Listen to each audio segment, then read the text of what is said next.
इनको चाय पीने की आदत है, सुबह उठते ही बहुत लोगों को होगी। इसका नुकसान बताएं।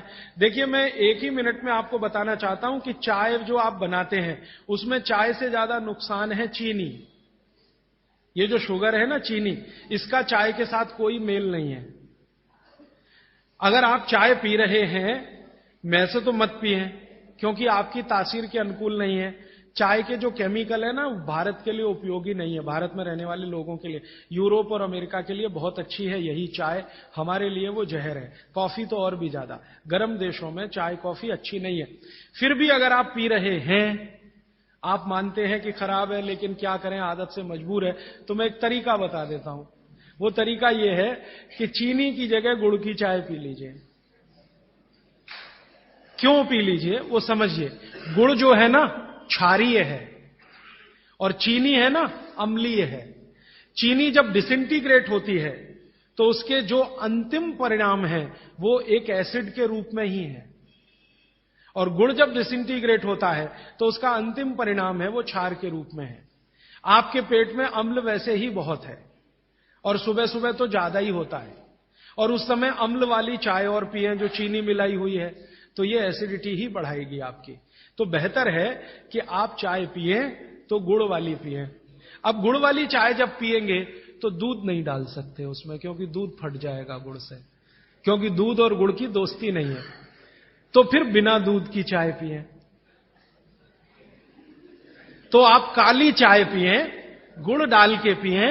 और मेरी छोटी सी एक बात अगर मान लें कि अगर काली चाय गुड़ डालकर आप पी रहे हैं तो थोड़ा सा नींबू का रस डालें तो न्यूट्रलाइज होगी ये। नींबू का रस एसिडिक है, गुड़ जो है ना क्षारीय है, तो गुड़ मिलाई हुई चाय को अगर न्यूट्रल करना है तो थोड़ा नींबू डालकर नींबू की चाय पिए।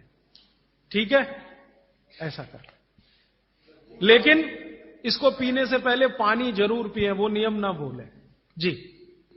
हां, इसलिए मैंने बोला कि गुड़ में जो है ना क्षार है, और नींबू जो है एसिडिक है, तो क्षार अम्ल मिले तो न्यूट्रल होगा, तो न्यूट्रल चाय हो जाएगी जब आप पिएंगे। मैं नहीं चाहता कि क्षारीय तत्व भी ज्यादा जाए आपके पेट में, क्योंकि क्षार भी नुकसान करता है। तो गुड़ डाल दिया तो क्षारपन आया चाय में, तो थोड़ा 2-3 बूंद नींबू के रस की डालिए तो फिर न्यूट्रल हो जाएगा, वो आप पिए। तो जीवन भर आप बिना किसी दुख और तकलीफ के पी सकेंगे उसको। और अगर आपको बन पाए तो हरे पत्ते की चाय ही पिए। ये जो चाय आती है ना बाजार में, टी डस्ट, ये आप में से किसी के लिए भी अच्छी नहीं है।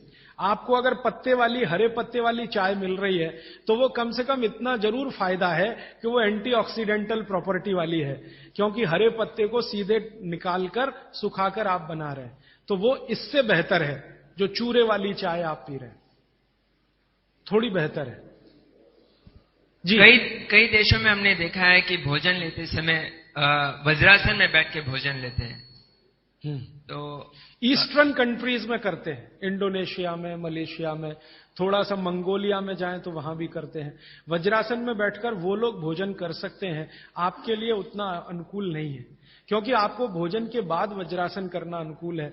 भोजन करते समय आपके लिए सुखासन या उकड़ू बैठकर आसन, वही अनुकूल है। अब ये क्यों है, एक दिन रुक जाइए, परसों मैं एक्सप्लेन करने ही वाला हूं।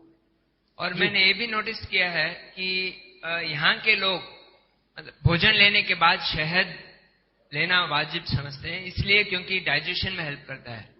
लीजिए ना, मैंने मना नहीं किया, लेकिन जैन दर्शन का पालन अगर आप कर रहे हैं तो मत लीजिए। और अगर आप जैन दर्शन में पालन नहीं कर रहे हैं अपने जीवन को, तो आप शहद लेने के लिए स्वतंत्र हैं।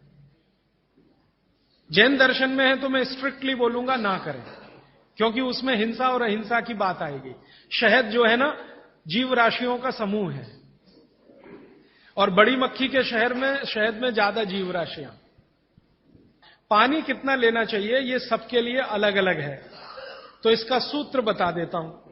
हर व्यक्ति को कितना पानी पीना चाहिए, आप अपना वजन करिए। वजन अगर 60 किलो वजन है तो 10 से भाग दीजिए इसमें, तो 6 आएगा, और 2 घटा दीजिए, तो आप 24 घंटे में 4 लीटर पानी पी सकते हैं।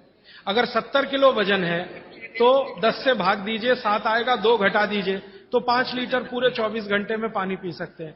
किसी का वजन 40 किलो है, 10 से भाग दीजिए, 4 आएगा, 2 घटा दीजिए, 2 लीटर पानी पूरे दिन में पी सकते। हर व्यक्ति अपने वजन के हिसाब से पानी तय कर ले, जितना वजन 10 का भाग और 2 घटाना।